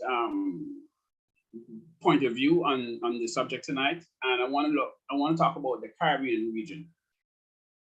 One of the greatest problems we face in the Caribbean region is hurricane. That's one of our greatest challenges, and we cannot get away from it. And over the years that I've been around, I've never heard any of the government, and we have changed government, and I've never heard any of them even suggest a hurricane shelter. What we have here in the Caribbean, in Antigua, during the hurricane season, the government would announce to persons living in low-lying areas, those are living in flood-prone areas, if your house is not stable, if you think it's not safe, make your way to the shelters provided. But what are the shelters? They have a church or a school as an option for people to take temporary shelter in during the hurricane season. Not only that, they then put the burden on the pastors for these churches to then ensure that your facility is worthy to accommodate persons that want to take refuge in the shelters. So myself and the team that we have here in the Caribbean region, one of our first projects that we want to do is to build hurricane shelters. I think it's crazy to think that in the year 2022, we still have big people, parents with kids, going and sleeping into a church or a school during a hurricane season. I mean, should something go wrong, they are at the mercies of the elements waiting for rescue from a church or a school. One of the other things that we want to do is that while persons are in the shelter during the hurricane season, that the food it's responsibility of the founders that are here. We're not going to put that burden on the government. We want to be the one responsible. While they are there, we'll take care of the ration, the food. That's not a problem. In addition to the shelters, while no one is in the shelter during the hurricane season, a lot of times we have spontaneous fires, house fires. People's houses get burned down, they have nowhere to go. The shelters, once again, can come in as a temporary refuge for these persons who are being displaced by a fire until we can get them, back on their feet and organized to go back out into the community. Differently from that, then one of the other things that we want to look at is the hospitals. Now, the islands don't have, a large amount of hospitals like, in the US or the UK. And a lot of times it's limited, one, for space, limited with resources that they may have, stationaries.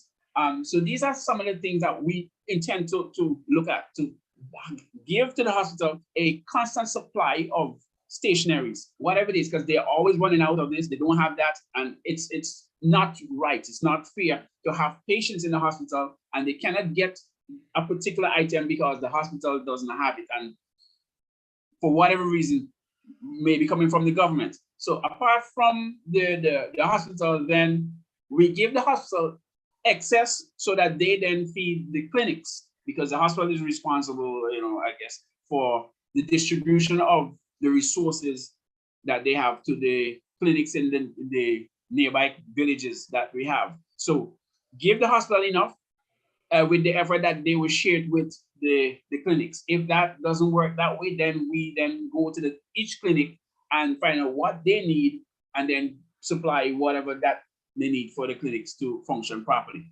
So there are other major problems that we have, but this is just one that I want to zero in on. And I would just like to ask all the other folks in the Caribbean region who feel the same way that we do here in Antigua and want to join forces with us, feel free to reach out to me or anyone that you may know. So Hey, Albert. Hey, Albert. Can you hear me? Yes, Chris.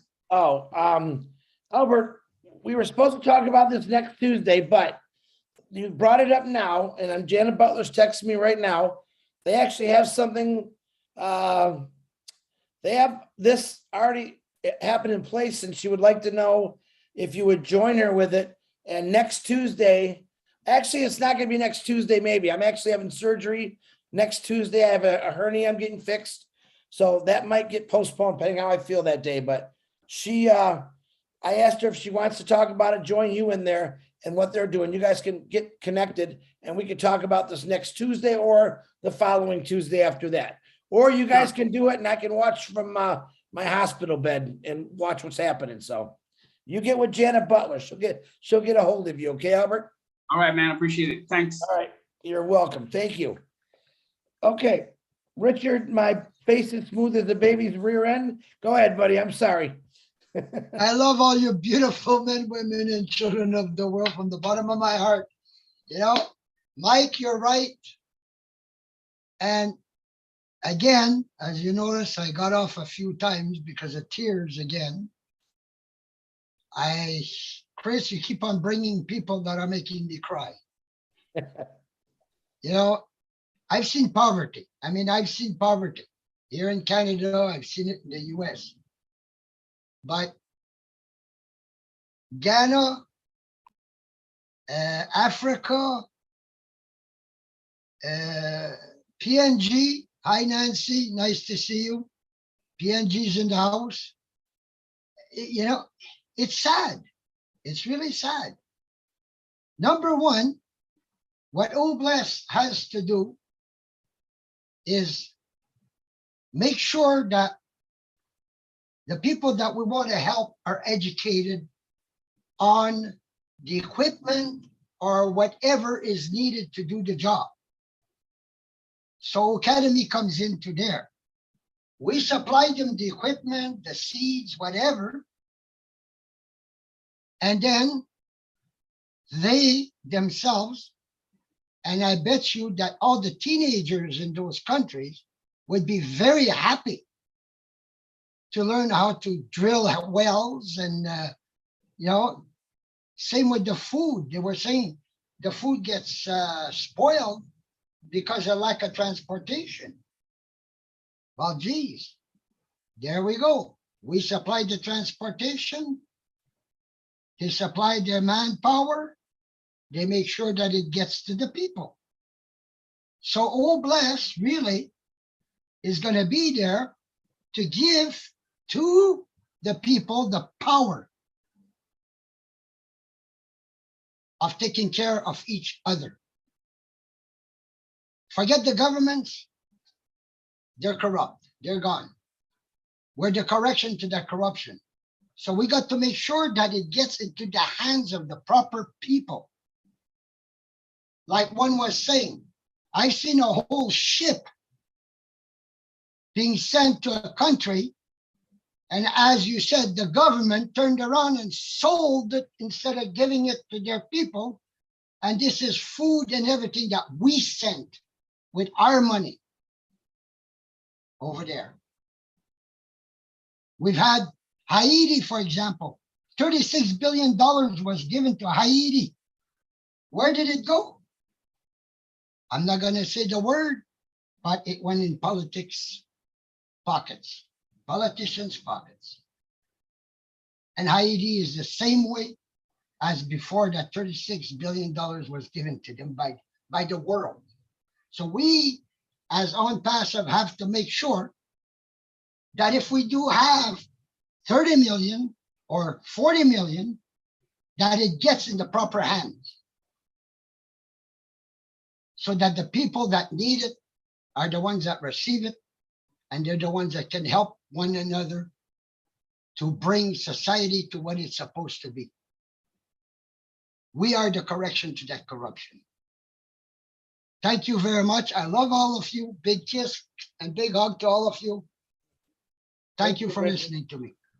Richard, thank you very much. Guys, don't worry. Asking Farah, as you know, is a very intelligent man. He just doesn't put something together. He thinks it through. And he's got some pretty smart people that anything that he's got going or is going to get going, he'll have all the right connections. So don't worry about money going to the wrong place. I guarantee you he'll have it all figured out. So, okay, guys, it's let me see what time. I can't even see. It's about 12 minutes to. We got a lot of hands. So, Leon Holiday, go, go, go.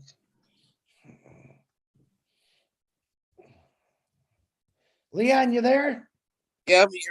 All right, go ahead, buddy.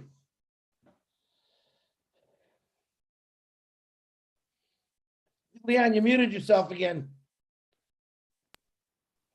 Yes. Can you hear me now? Yes, sir, I can. Go ahead, Leon. Okay. Yeah, Richard, get that money to Dr. Benny, like I believe she'll do exactly what she's going to do with the money. But anyway, I got into ONPASSIVE because of water and waste. I'm a water and wastewater expert. That's my profession. So I ended up doing other things because the Filipino community that I'm involved in, we are right now sending packages and buying food for the volcano people in that just happened in the Philippines. And one of my people in El Paso, they're over there with our Southern California Division of Sustainable Living. They're over there going to be buying tons of rice and food. And just like the gentleman said, we make sure it's going into the right hands. And I too know of situations where people locally was collecting millions and millions of dollars to send it to Ethiopia through Ethiopia famine. That money never made it because the people on this end kept the most of it and they was bringing in checks after checks. And all they did was they took a plane of food and a plane of clothing and they paradropped it over into Ethiopia by parachute. And it all ended up in the hands of the rebels and not the people that was starving. And then the people here on this end ended up with the money in their pocket, and the FBI stepped in and they did nothing wrong because they put it right there in their paper. You got to read the paper. They say so much percentage is going there. The rest of it went to their pocket. So you like the corruption to the people, you got to make sure you know where your money is going. And like I said, I can't wait to get involved into these water projects, no matter which country, whether it's Guyana or wherever, because my background, I can help people, village by village, make filters and learn how to take the water and filter and clean it at the local resources. And like you said, all it takes is a computer, maybe a little training, and people can start making these filters and learn how to, once they get it to a certain level, how to boil the water and can drink clean water every day without getting sick and saving a lot of lives. So I'm not going to say too much because I know we ain't got much time. But like I say, we're with the right people. We got a lot of people. We got thousands of people wants to do the right thing. And so that's all it takes for us to get started. Thank you, Marty. And Chris. Thank you, Leon. Don't you ever call me Marty. Yeah. All right, no, I'm just joking. You can call me Marty anytime you I want. know. A lot of respect for that, man. Yeah, thank you. Okay, guys, it's 9 minutes. So I hate to say this. Let's keep it down to 1 minute. I want to get you all in. Harold, go ahead. Thank you, Leon. Thank you. Good evening, everyone. Chris, I don't have much to say because the previous speakers have covered much of what I had in mind. But I wanted to commend Grace and her team for giving a fantastic presentation on the situation in Guyana. These problems, unfortunately, are something that hasn't just occurred. They've been going on for years, decades, and it's going to take a while for them to be resolved. But I do believe, like you said, Mr. Mufarek and his heart has a way to alleviate the problems through humanity. They're not going to be advertising, like you said, send $19 to here and we will do this and that and that. They have, I believe, with the guidance of these people, the beginning of the Guyana wanting to do the right thing for their country, with the resources that we'll have in ONPASSIVE, I believe a lot can be accomplished. Thank you for letting me share. Harold, thank you very much. Wonderful, short, to the point, right on the head, brother. I appreciate you. Bruce Christian, you got 1 minute. Go ahead, brother. I'll do my best. First of all, I want to say healing hugs and loves and prayers to Grace, and I hope she feels better. And thank you for a wonderful group of compassionate people you brought to us tonight. You know, one thing is very important to remember. ONPASSIVE is a done deal. Anything that you're going to need will happen because ONPASSIVE will have it for us. Things like, in Nepal, 12 hours a day, they do not have electricity. They don't have it because the government holds it, because they keep the oil and that stuff. But the one solution for that is just get solar generators and get your own electricity. Help with the whole academy and have everybody get computers. Have everybody learn from all the people in Africa who are already founders. The Czech guys are all from Africa, and they can all teach you in their compassionate way. So anyway, because I only have 1 minute, I'm going to try to keep this down, Chris. But what's very important when it comes to the water thing, any agriculture needs fresh water, good water. So it's very important to make sure that you have proper irrigation and proper filtering of that water so that you don't get the cholera that the floods cause all the time, because that's a dangerous thing in all of Africa. And it's very, very important to remember that what we have here is what is in the back of all of our things, lifting up humanity. And how we lift up humanity by nourishing people. We nourish their heads and minds, nourish their bodies, and nourish their spirit by being in ONPASSIVE and by being this wonderful community of men and women who loves the world. So that's about it for today. Short but sweet. Thank you, Bruce. I appreciate that. Miss Nadu, go ahead. You have 1 minute. Go ahead, unmute yourself, please. Thank you, Chris. Hey. It's not too late. I just want to say thank you to the presenter. They bring something up that we want all Africans to do. I was in a project in Ghana back in the days, in the 90s. This is now what the Ghanaian want. But because we have the project and the financing had to go to do something like building public toilets at the beach. So when we did that, our project was a success.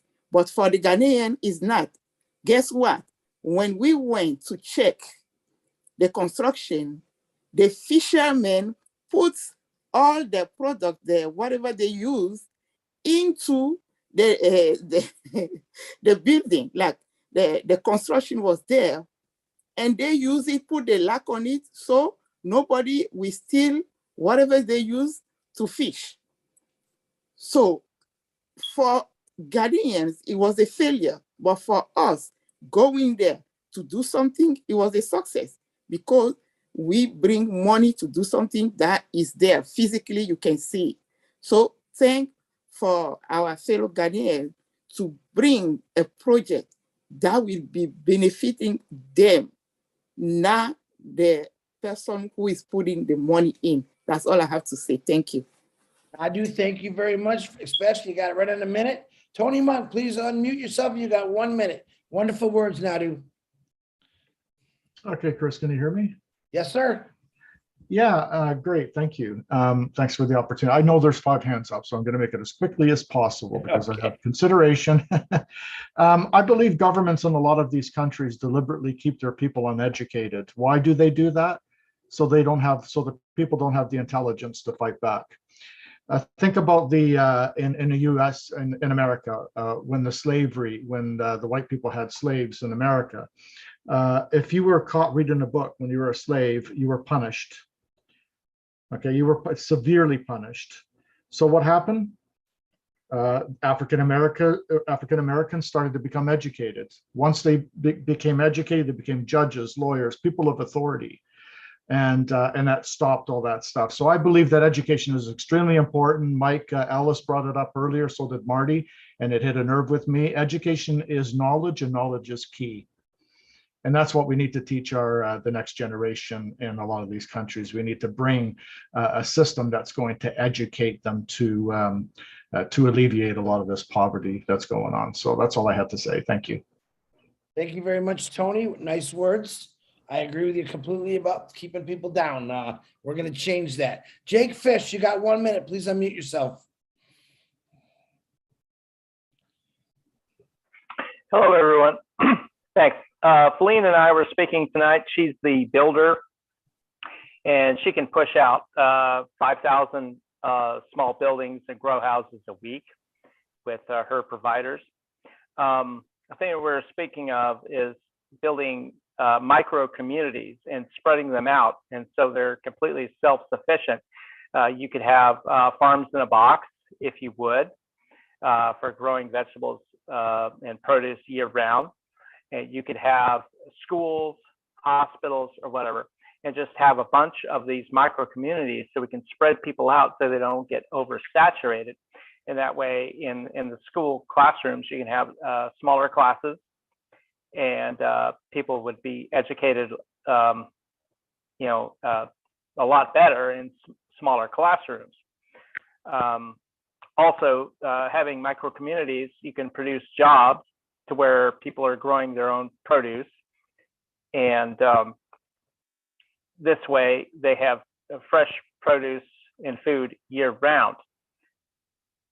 And in the areas where they have the rich soil, we'll take advantage of that and grow food. But I think we have to spread people out a little bit, make micro communities that are self-sustaining. And that way people are not on top of each other. And that'll take competition down. And we also have to have boots on the ground from ONPASSIVE to make sure that all these things, that there is no corruption, that every single event that we plan gets carried out. And that's all I have. Absolutely, Jake. Thank you very much. Tom Taylor, please unmute yourself. You have 1 minute. Thank you, Jake. Okay, guys, I want to tackle a subject Chris. of the way I see it, why there are so many problems in this world and not being tackled the way they should be. And it's one simple word called ignorance. Now, a lot of people see ignorance as an insult or as a negative word in general. I don't. I see ignorance as something perfectly natural because we are always ignorant before we are actually educated about something. And before knowledge, there always will be ignorance with a lot of people. The solution to ignorance is very simple. It is knowledge passed on and usually best achieved via education. The reason I feel this simple truth is worth harping on about is that a lot of problems in life, no matter where or what country, are misunderstood as problems when in fact they are just pure examples of ignorance. Now, we got a lot of fantastic leaders in our group here, and I feel sincerely that if we can overcome this ignorance by setting an example, doing good deeds, whichever course it may be you would like to pursue, that will create a ripple effect. Ripple effect starts, as you know, with one drop in the water, the ripples go out, and eventually the ripples will be getting so big that they may, in some cases, create, in a positive way, create a tsunami. Now, that will create excitement. Any form of good excitement is contagious. And once people see what's going on around them, once people see the results happening, once people see what you guys have started, there will be no stopping us ever. Thank you very much. That's all I got to say today. Keep up the great work. Tom Taylor, I really appreciate how you said that. I didn't know where you were going at first, but that was it's one of the smartest ways I've ever heard ignorance talked about. And I appreciate those words. I think everyone else did too. Tom, thank you for bringing that up. I appreciate you. Okay, might be another beautiful sister, Marie Pendy. Please unmute yourself. Thank you, everyone, for bringing the problem of Ghana, everybody who presented today. I have to say that Ghana is even much better developed than some other African countries, like the country that I'm from. Ours is ravaged with poverty, corruption to the lowest level. So it is a real chronic issue. Marty brought up education. Mike did the same.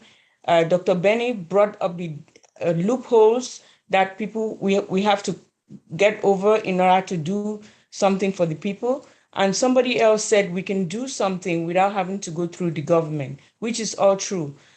Because of the level of corruption all the way to the top, even the things that we do that we don't have to go through the government, it will be looked at as jealousness by the government, and they'll find a way to destroy or sell or stop the progress. So there have to be some kind of oversight monitoring that if you give something for the people, it should be maintained and monitored by outsiders, so that the people who are intended to have the benefit should reap the benefit. That's how chronic, especially my country, Cameroon, is. So thank you. It's a problem that is all over most African countries, and my country, I think, is the worst. So thank you. We are going to be leaders to lead this charge and change the world through education for our younger generation. That's all I have to say. Thank you, my sister Marie. Beautiful words. Engineer Mike, I know you have an answer to Dr. Benny's question. Go ahead, brother. You got 1 minute. Mike, you got 27 seconds. Good evening, everybody, all our leaders. Yeah, thank you for the Ghanaian team for bringing this up. It is a cankerworm in Africa, corruption. Everybody knows that. It's not something to be hiding or to say no to it. So, but we have to say no to it, standing up and saying that ONPASSIVE is the answer to that problem, which is corruption. So we are the correction to corruption. So I just want to say something here, because I happen to work in the road construction as a road construction engineer in so many countries in Africa some years back. So these countries, how it was coming is people make donations internationally and send for us to do the road constructions. So when the money comes, the government, I don't know how they partition it, but at the end of the day, we don't get the payments for the workers. So what I came up with an idea with a team of people after brainstorming, some of the part of the solution to it was, I told the people who were the top leadership people, I say, oh, I'm just a small guy. You people are the big people. What you need to do is to make these donors send this money to their various embassies. For instance, if people are in the United States, they contribute money for road construction in some particular place X in Africa, let that money pass through the American embassy in place X country.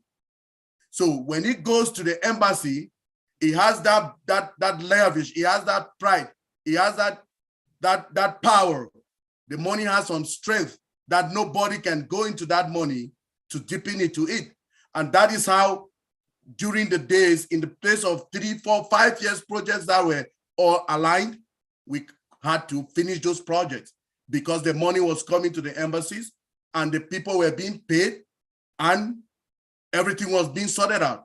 So I just, like I say, let's put it, if we have projects, put these projects to our various embassies.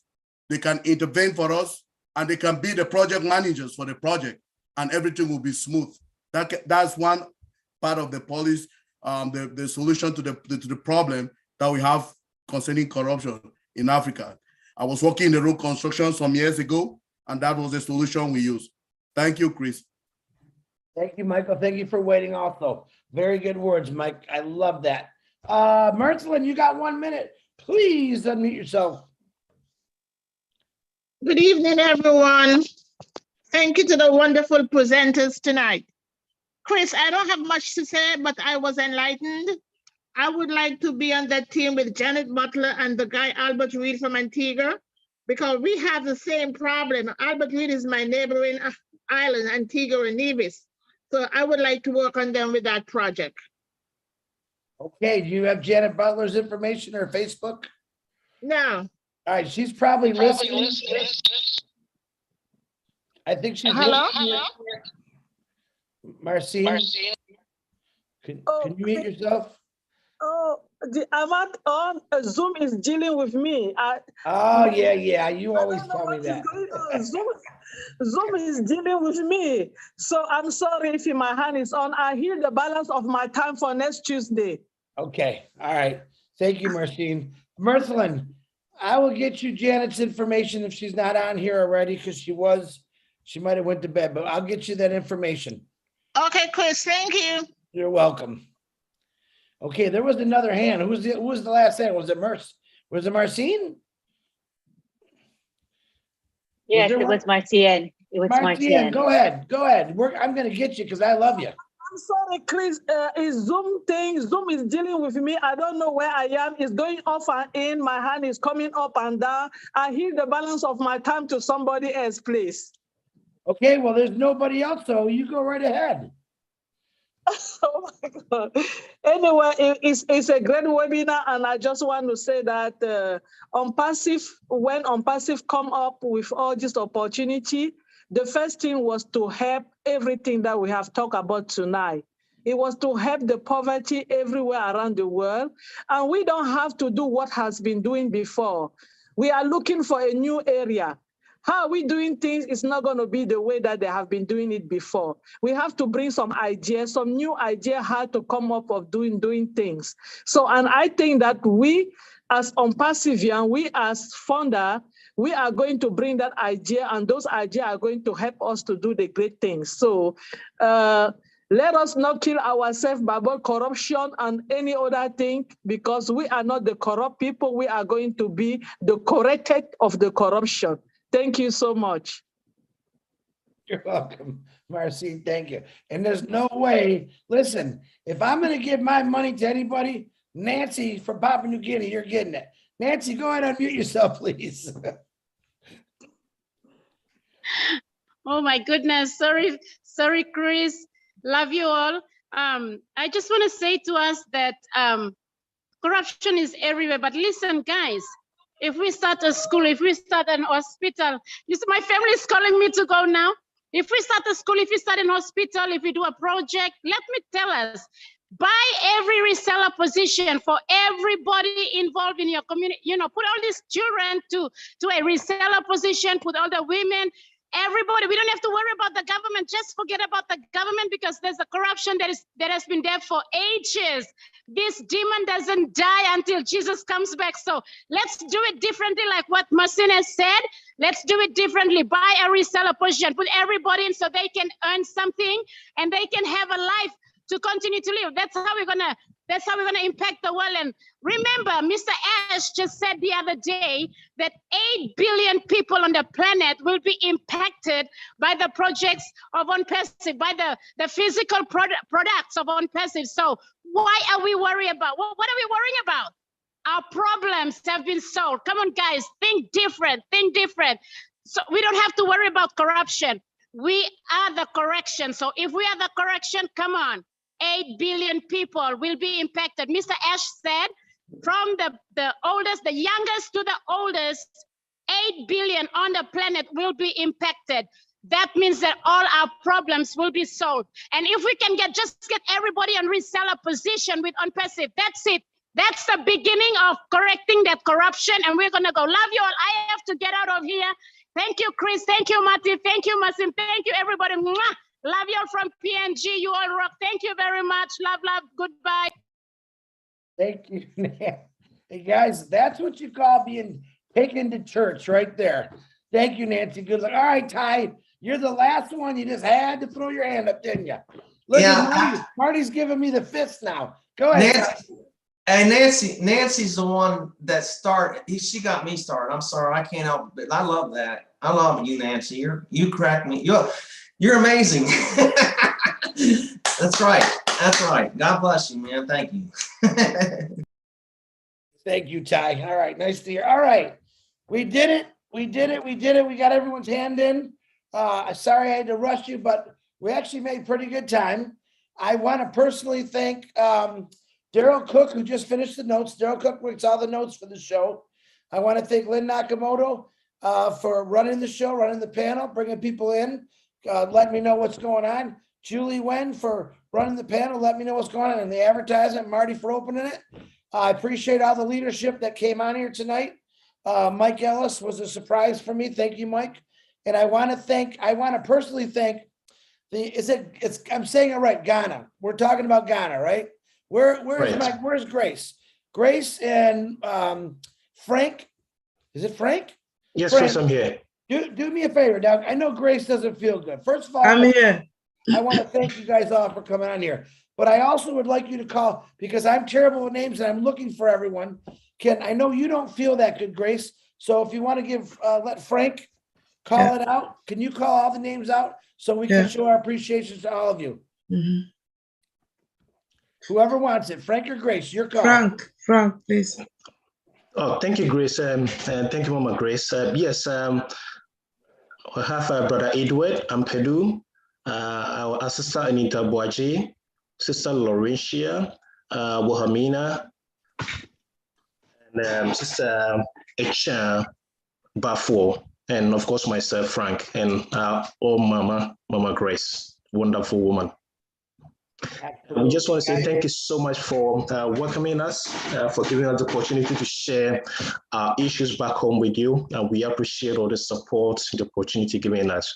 And we are glad to be part of this wonderful family. We pledge to give back to our country and make Ashford proud, because that is what his vision is, to enable us to also enable other people. Thank you. Wow, thank you, Frank. Grace, would you like to say anything? I know you don't feel good. You like to say a few words? You got it all over me. Go ahead, Grace. Thank you, everyone, for coming. Thank you for this opportunity you have given us. I'm sorry this voice is not good, but I really appreciate whatever you have done for us and the opportunity that you have given us. We love you all and stay blessed. Thank you. Thank you, guys. I want to personally thank all of you too. You know what I'm going to say? Hey, Ghana, however you say it, watch out. ONPASSIVE's coming, and there's some angels. Grace is leading the way with the wings. We're going to get you some help when we launch to the world. Be patient, stay tuned, because we are coming. Guys, unmute yourself, say goodbyes, and then go to bed. Yeah, good night. Thanks, guys. Thank you, everyone. Virginia. Bye. Chris.